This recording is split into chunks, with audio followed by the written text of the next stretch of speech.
अल्लाहुम्मा सल्लि अला मुहम्मदिन व आलि मुहम्मद। औज़ु बिल्लाहि मिनश शैतानिर रजीम। बिस्मिल्लाहिर रहमानिर रहीम। अल्हम्दुलिल्लाहि रब्बिल आलमीन व सल्लल्लाहु अला मुहम्मदिन व आलिहि तय्यबीन अत्ताहिरीन अल मासूमीन व लअनतुद दाइम अला अदाइहिम अजमईन मिनल आन इला क़ियाम यौमिद्दीन।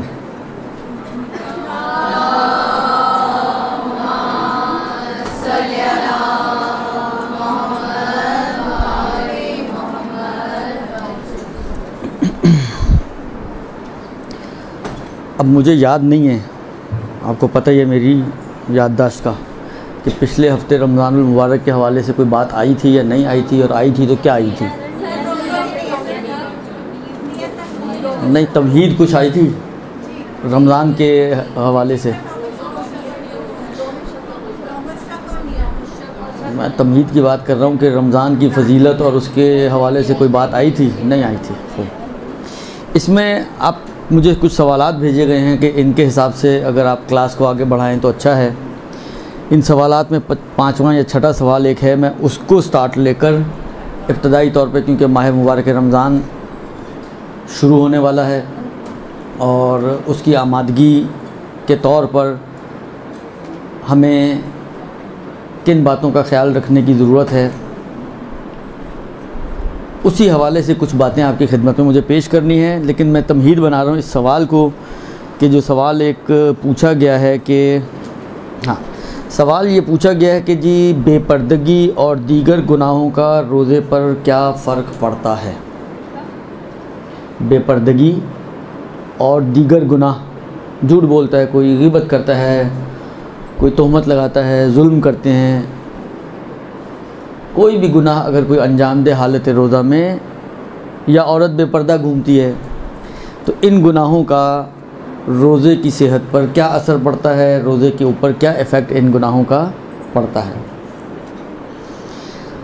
इसी सवाल को मैं अर्ज़ कर रहा हूँ कि तमहीद बना रहा हूँ। आज की कुछ कोशिश करूँगा मुख्तसर सी एक गुफ्तगू आपके लिए रमज़ान के हवाले से हो जाए।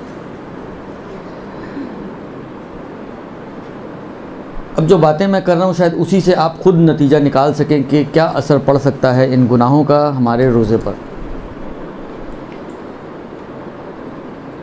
परवरदिगार आलम ने सूरह मुबारक बकरा में वो मशहूर व मारूफ़ आयत के जो आप हर रमज़ान में पता नहीं हज़ारों दफ़ा शायद सुनती हैं, पढ़ती हैं,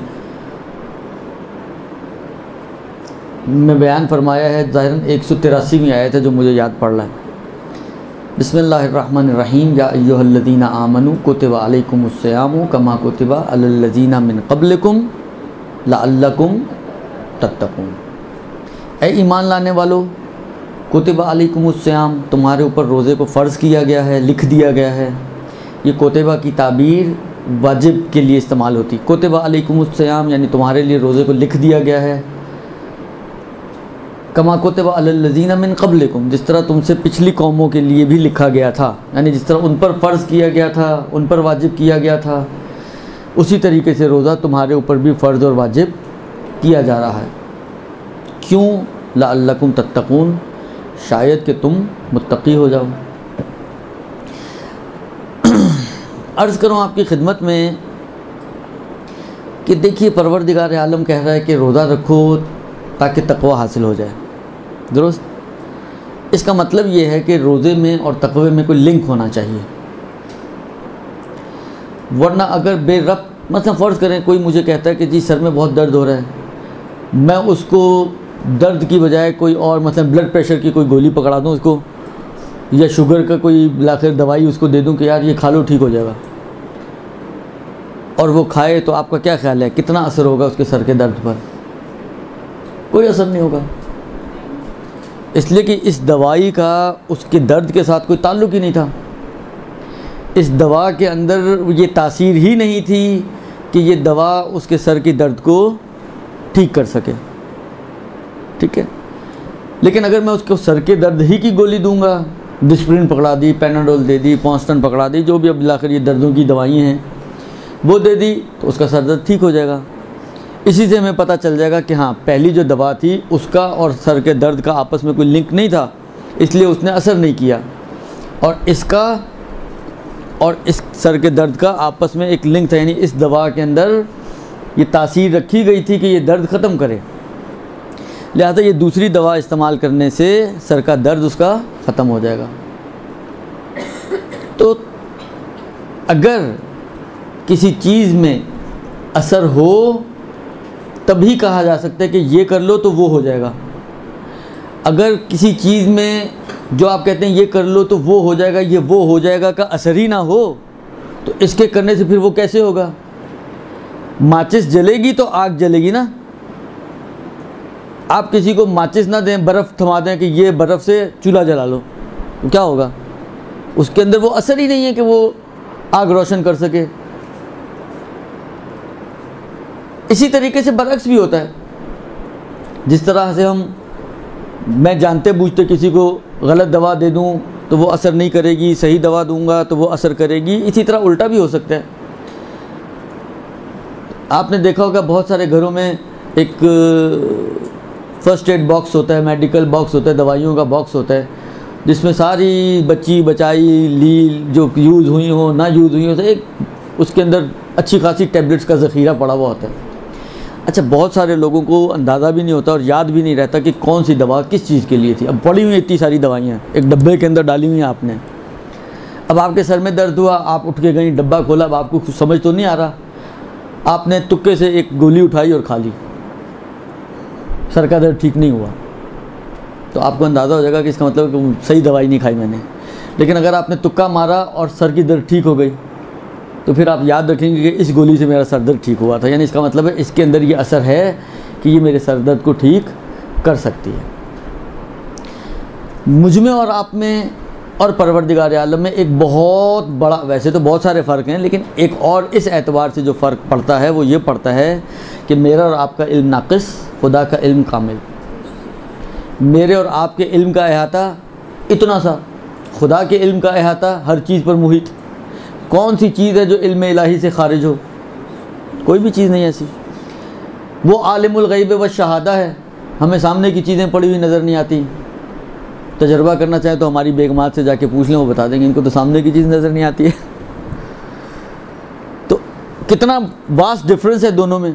लिहाजा हमारे अंदर ये गुंजाइश होती है कि बिलाखिर कोई गलती हो जाए कि एक ऐसी चीज़ कि जिसके अंदर असर ना हो, उसको हम ये समझते हुए कि इसमें असर है, आपको गाइड कर दें कि यार ये काम कर लो तो ये काम हो जाएगा। बाद में पता चला कि नहीं, उसमें तो ये असर ही नहीं था।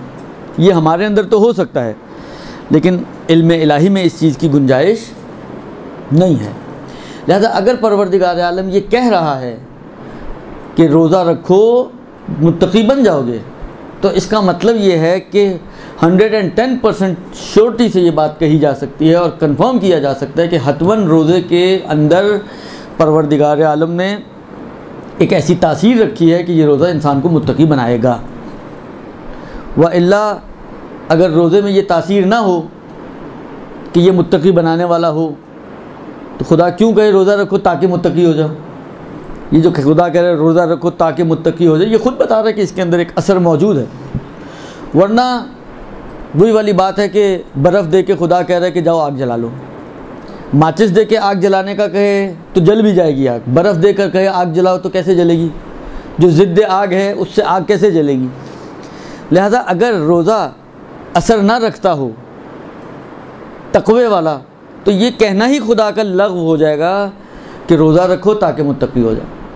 अब जबकि परवरदिगार आलम ने कहा है तो ये बात हतमी है, दुनिया इधर की उधर हो सकती है, लेकिन ये मतलब गलत नहीं हो सकता कि रोज़े के अंदर खुदा ने तक़वे की तासीर रखी है। दुरुस्त? हर साल माह मुबारक रमज़ान आता है, एक बहुत बड़ी तादाद मुसलमानों की, चाहे शिया हों चाहे सुन्नी हों, वो रोज़ा रखते हैं। सवाल मेरा आपसे सिर्फ इतना सा है, आप जवाब दें मुझे इस बात का कि जिस वुसअत के साथ रोज़ा उन अभी मैं सुबह भी अर्ज़ कर रहा था कि रोज़ा उन खुशकिस्मत इबादतों में से है कि अगर कोई नमाज नहीं भी पढ़ रहा होता तो रोज़ा फिर भी रख लेता है, क्योंकि साल में एक दफ़ा की कहानी होती है। कितने सारे लोग हैं, मैं खुद जानता हूँ ऐसे लोगों को कि जो नमाज़ पढ़ें या ना पढ़ें, मुमकिन है रेगुलर नमाज में ना हो, जुम्मे के जुम्मा जाके पढ़ लिया, कुछ जुम्मे की भी कुछ थोड़ी सी है खुसूसियत इसी टाइप की कि जो पूरा हफ्ता नहीं पढ़ता वो जुम्मे के लिए बड़े एहतमाम से तैयार होकर जुम्मा पढ़ने जाता है, जिससे सिर्फ खुदा जुम्मे के दिन का खुदा है। तो लेकिन रोज़ा जो नमाज नहीं भी पढ़ता, बिल्कुल भी नहीं पढ़ता, ना जुम्मा ना यौमिया, लेकिन बिलाखिर उनकी भी कोशिश होती है कि चलो रोज़ा रख डालो। तो रोज़ा एक खुसूसियत ये तो रखता ही है ना कि हर शख्स का दिल है कि बिलाखिर चलो एक साल रमज़ान के अंदर एक महीना पूरे साल में आता है, तो लो रख डालो। तो जिस वुसअत के साथ रोज़ा रखा जाता है, और खुदा ने ये हमें ख़बर दी है कि देखो रोज़ा इंसान को मुत्तकी बनाता है, तो क्या उसी वुसअत के साथ लोग मुत्तकी बन रहे हैं? तो फिर ये लअल्लकुम तत्तकून क्या हुआ? इतनी लंबी कहानी हमने सुनाई कि जी इसमें तो गलती का इम्कान ही नहीं है, इसमें तो झूठ का इम्कान ही नहीं है, तो फिर ये लअल्लकुम तत्तकून कहाँ गया भाई? खुदा तो कह रहे हैं कि रोज़ा रखो मुत्तकी हो जाओगे। अब देखें, अब देखें, ये मतलब तो गलत नहीं हो सकता कि हम कहें कि जी गलती से खुदा ने कह दिया, वरना रोज़े में ये तासीर ही नहीं है। ये तो हम नहीं कह सकते, मेरे में तो जुर्रत नहीं है, अगर आप में हो तो कह लें। कम से कम ये जुर्रत करना कि ये कहा जाए कि परवरदिगार आलम से गलती हुई है, जबकि कुरान ने ख़ुद कहा है ज़ालिकल किताब ला रैब फ़ीह, जिसमें किसी किस्म के शक व शुबे की गुंजाइश नहीं है। लौ काना मिन इंद गैरिल्लाह लौ वजदू फ़ीह इख्तिलाफ़न कसीरन, अगर ये कुरान गैर खुदा की कोई किताब होती तो इसमें कसीर इख्तिलाफ़ पाते तुम। बस इसका मतलब ये कि ये कुरान का अपना मौक़िफ़ है कि ये इल्हामी किताब है और इलाही किताब है, और है भी। तो फिर ये लअल्लकुम तत्तकून को कैसे अब हम सही करें? अर्ज़ करूँ आपकी खिदमत में कि जिस तरीके से मैंने कहा कि सर के दर्द के ख़त्म होने से पता चलता है कि जी दवा खाई है हमने वो सही खाई है, या ख़त्म नहीं हो रही तो पता चलता है कि जो दवाई इस्तेमाल की है वो सही इस्तेमाल नहीं की है, इसी तरीके से हम यहाँ पर एक नतीजा और भी निकाल सकते हैं। क्योंकि जब इस कलाम में झूठ की गुंजाइश नहीं है और ये एक अटल कलाम है इलाही कलाम के जी हतमन रोज़े के अंदर ये असर होना चाहिए, जब खुदा कह रहा है कि लअल्लकुम तत्तकून, तो ये असर होना चाहिए, लेकिन उसके बावजूद लोग रोज़ा रख रहे हैं और बड़ी तादाद में लोग रोज़ा रख रहे हैं, तो फिर ये असर क्यों हासिल नहीं हो रहा? इसका मतलब क्या हुआ? इससे ये समझ में आता है कि शायद वो रोज़ा जो मांगा जा रहा है और वो रोज़ा जो दिया जा रहा है उसमें कहीं गड़बड़ है। वो रोज़ा जो तलब किया जा रहा है हमसे और जो हमारी गर्दनों पे लिखा गया है, और वो रोज़ा के जो हम रख रहे हैं, ये दोनों आपस में मैच मुमकिन है शक्लन एक जैसे हों। मैंने पिछले साल भी शायद अर्ज़ किया था और हर साल करता हूँ, आखिर ये इब्तदाई क्लासें होती ही ऐसी बातों के लिए। पिछले साल भी मैंने ज़ाहिरन अर्ज़ किया था कि पाकिस्तान में तो ये चीज़ें समझना बहुत आसान होता है, इसलिए कि यहाँ पर असली चीज़ कम और जाली चीज़ें ज़्यादा नज़र आती हैं, और वो जो जाली चीज़ होती है सब लोग असली समझ के इस्तेमाल कर रहे होते हैं। आपने अगर सरेआम देखा हो कभी, तो उसमें जो है वो मदर केयर और पता नहीं जॉनसन्स वगैरह, ये सब आपकी लालू खेत की पैदावार हैं, जो आप जो है बाहर का समझ के यूज़ करते हैं। आपके अक्सर कॉस्मेटिक्स ऐसे होंगे जो आप लंदन और पेरिस और अमेरिका का समझ के यूज़ कर रहे हैं, वो यहाँ के लंदन और पेरिस का बना हुआ है, पाकिस्तान के लंदन और पेरिस का, लालू खेत का। तो कहने का मकसद ये, लेकिन बनाया इस तरह से जाता है और पेश इस तरह से किया जाता है कि इंसान धोखा खा जाता है। इंसान तमीज़ नहीं दे सकता कि ये ओरिजिनल चीज़ है, जेन्युइन चीज़ है, या 2 नंबर और जाली चीज़ है। कोई यही चीज़ हमारे साथ रोज़े में हो रही है। हम अपनी तरफ से तो जो रोज़ा पेश करने की कोशिश कर रहे हैं, कोशिश तो यही होती है कि ये जेन्युइन हो, लेकिन जब असर नहीं होता तो कश्फ होता है कि नहीं ये जो है कोई जाली चीज़ चली गई, कोई 2 नंबर माल सप्लाई हो गया है। दुरुस्त। अब सवाल यहाँ पे ये है कि वो जेन्युइन रोज़ा वो क्या है बिलाखिर के, जो लअल्लकुम तत्तकून वाला रोज़ा हो, वो पता तो चले वो कौन सा, उसके कौन से सींग होते हैं जो हमारे रोज़ों के नहीं हैं। भाई वो रोज़ा भी कि जो लअल्लकुम तत्तकून, तो रोज़ा तो यही है ना, फजर से लेकर मगरिब तक ना खाओ ना पियो, रोज़ा पूरा। तो वो कौन सा ऐसा रोज़ा है कि जो लअल्लकुम तत्तकून वाला है, कि जो हम नहीं रख रहे हैं, कैसे हम पता चलेगा हमें कि वो रोज़ा क्या है और ये रोज़ा क्या है जो हम रख रहे हैं। ज़ाहिरन छठे इमाम की रिवायत है, इमाम जाफ़र सादिक़ अलैहिस्सलातु वस्सलाम की।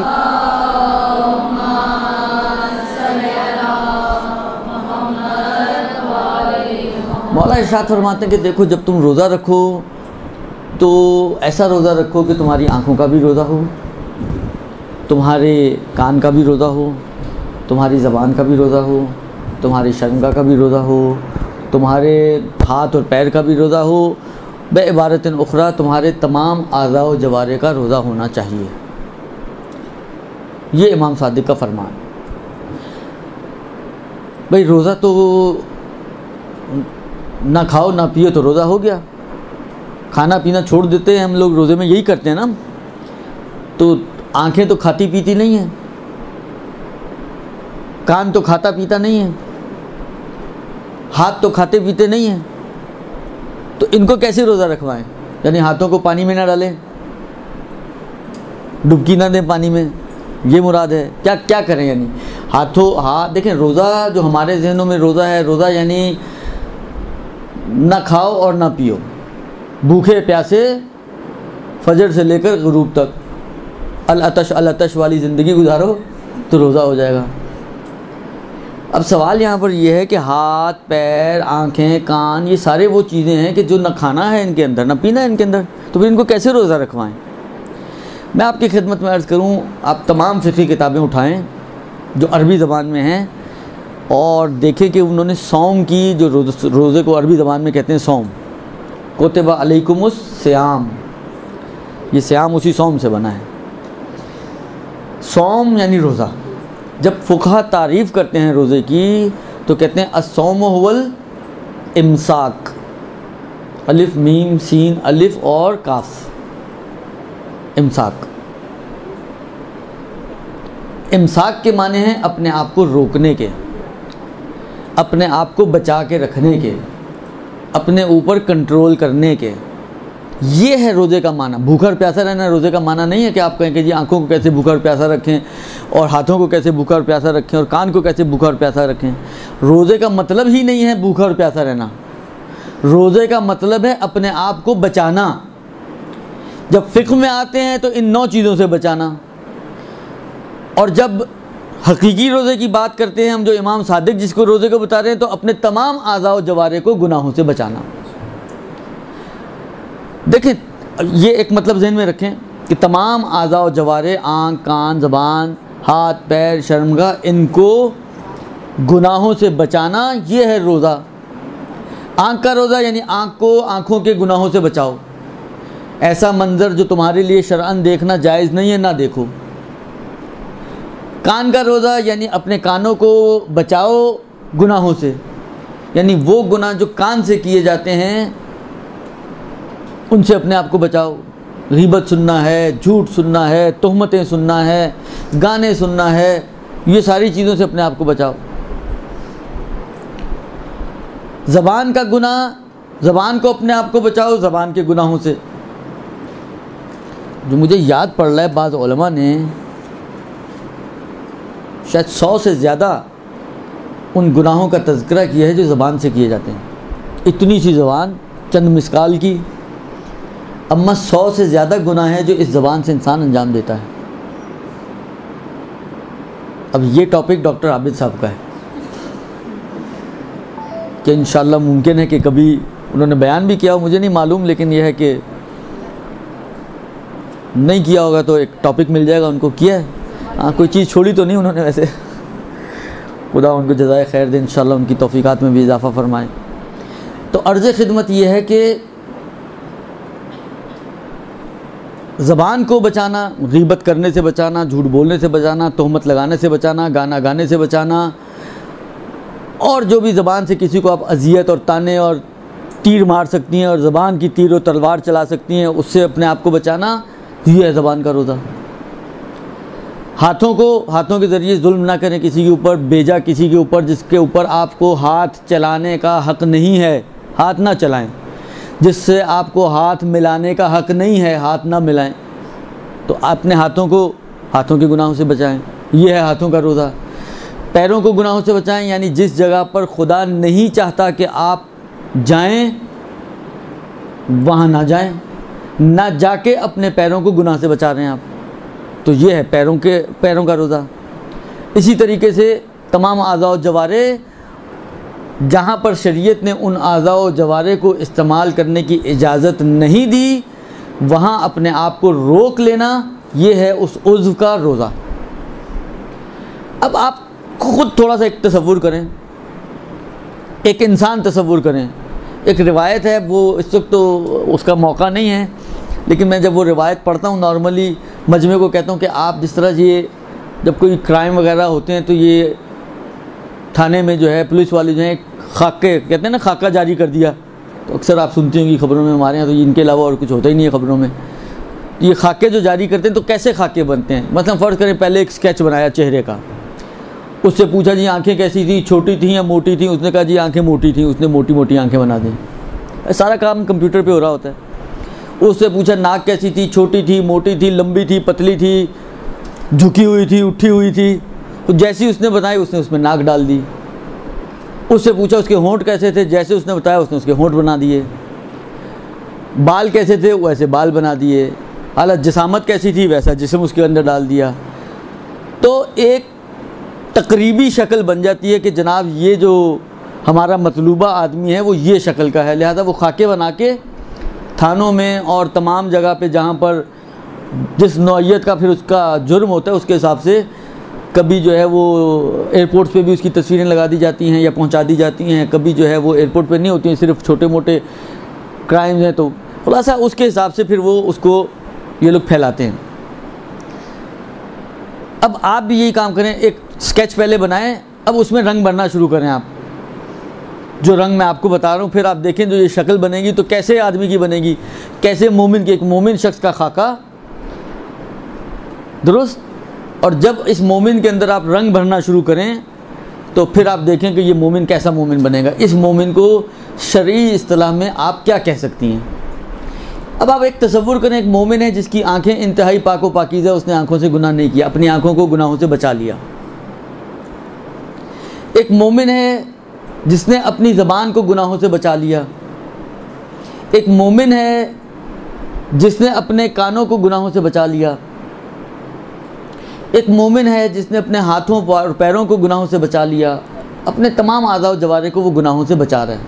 अब जब आपने इसमें ये सारे रंग डाल दिए, इसने आंखों से भी गुनाह नहीं किया, इसने जो है मसलन कानों से भी गुनाह नहीं किया, इसने जो है ज़बान से भी गुनाह नहीं किया, अब आप मुझे बता सकते हैं कि ये जो मोमिन तस्वीर में आएगा तो इसको आप कहाँ फिट कर सकती हैं शरीयत के हिसाब से?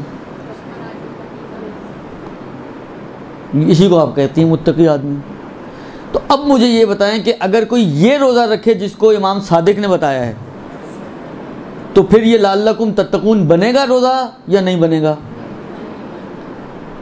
इसका मतलब ये है कि अगर हम नहीं बन पा रहे हैं तो ये रोज़ा हम वैसा नहीं दे पा रहे हैं। जो रोज़ा खुदा हमसे मांग रहा है वो रोज़ा है कि रोज़े के साथ गुनाह ना हो। हम रोज़ा भी रखते हैं टाइम पास करने के लिए, फिल्में देखते हैं, है ना, इसलिए कि पता ही नहीं चलता कब दिन गुजरा और कब शाम गुजरी और कब आवाज़ आ गई अम्मा की आके इफ्तार कर लो। 2-3 फिल्में 2-3 झटकों में आपका जो है वो रोज़ा ख़त्म हो जाता है। तो लोगों के पास बहुत बेहतरीन राह हल टाइम पास करने का और रोज़ा ना लगने का वो यही है कि बैठे फिल्में देखते रहो, पता ही नहीं चले।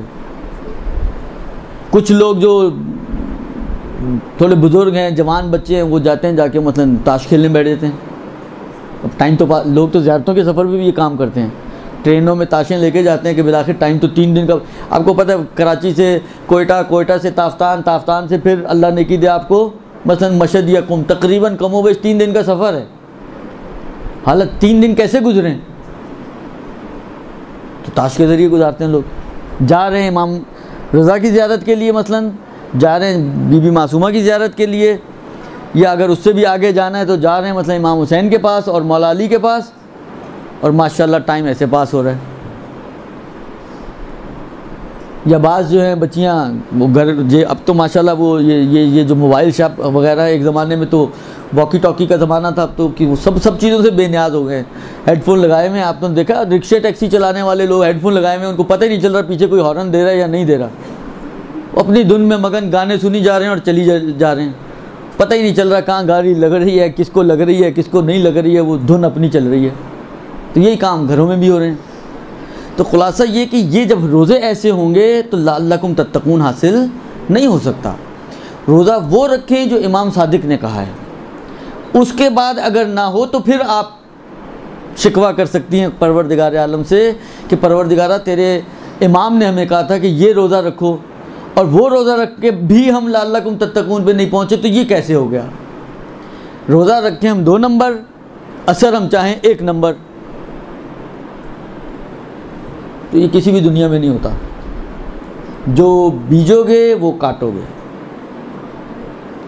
ये नहीं हो सकता कि आप जो है बीज डालें सेब के और आम का इंतज़ार करते रहें। गर्मियाँ अच्छी हो गई हैं, अब तो आम अच्छा आएगा। आम का बीज ही नहीं डाला आपने तो आम आएगा कैसे? दुरुस्त। लिहाजा ये जो इनका सवाल था कि बेपर्दगी का या गुनाह का क्या असर होता है, तो उसका सबसे बड़ा असर यही होता है कि ये आपके रोज़े को ऐसा रोज़ा बना देता है कि अमीरुल मोमिनीन अली इब्न अबी तालिब अलैहिस्सलातु वस्सलाम के बकौल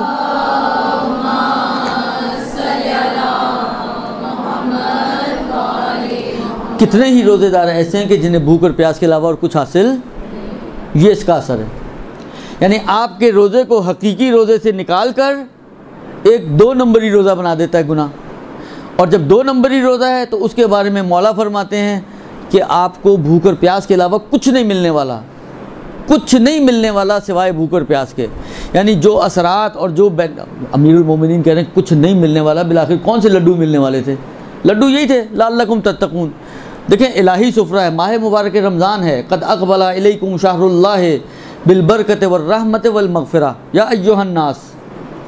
ए लोगो, तुम्हारी तरफ खुदा का महीना आ रहा है बरकतें, रहमतें और मग़फ़िरतें लेकर। देखें ये जो 3 चीज़ें ना, बरकतें, रहमतें और मग़फ़िरतें,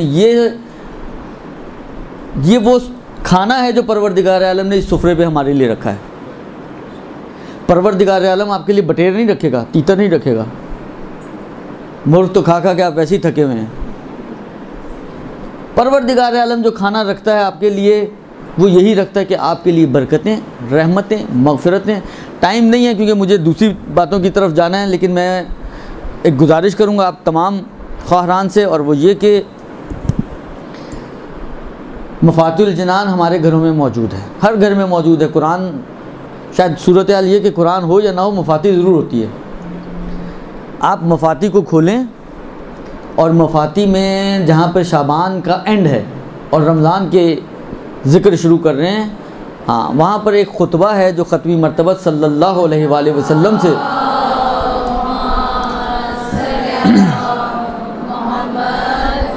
नक़ल हुआ है, जिसको खुतबा शाबानिया के नाम से ताबीर किया जाता है। और ये खुतबा ख़त्मी मरतबत ने बयान ही इस्तक़बाल माह रमज़ान में किया था।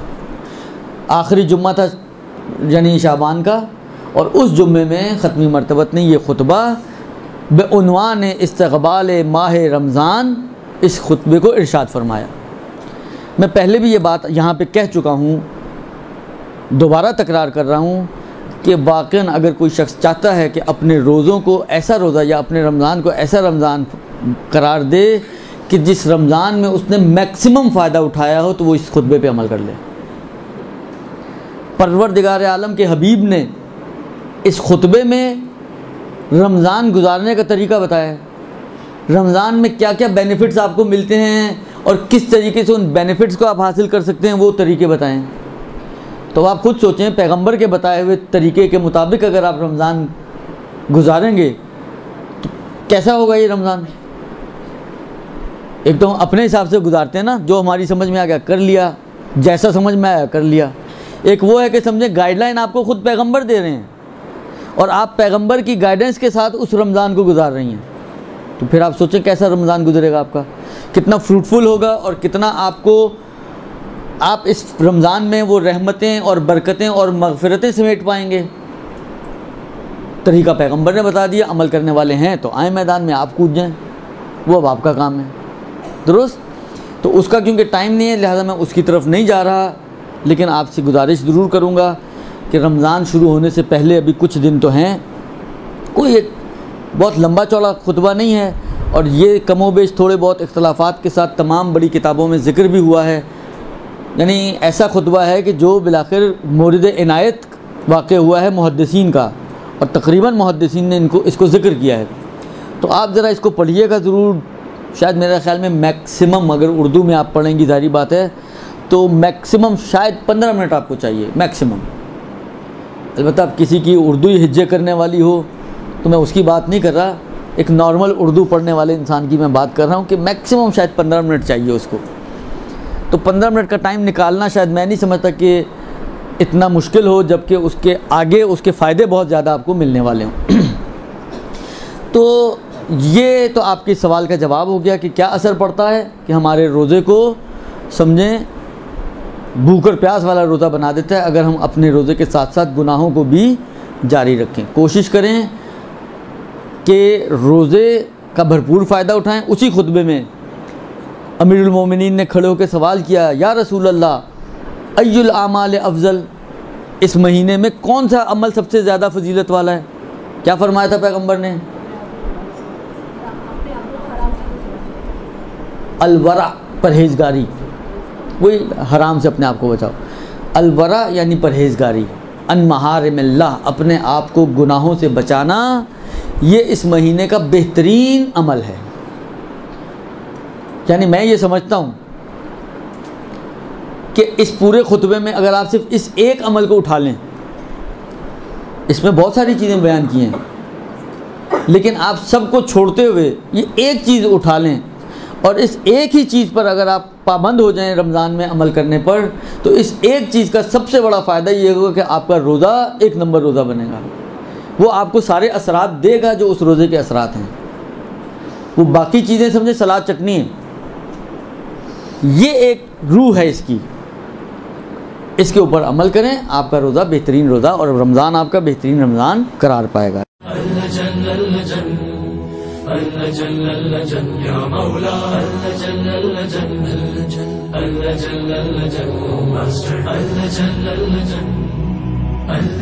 या साहिब समा अल्लजन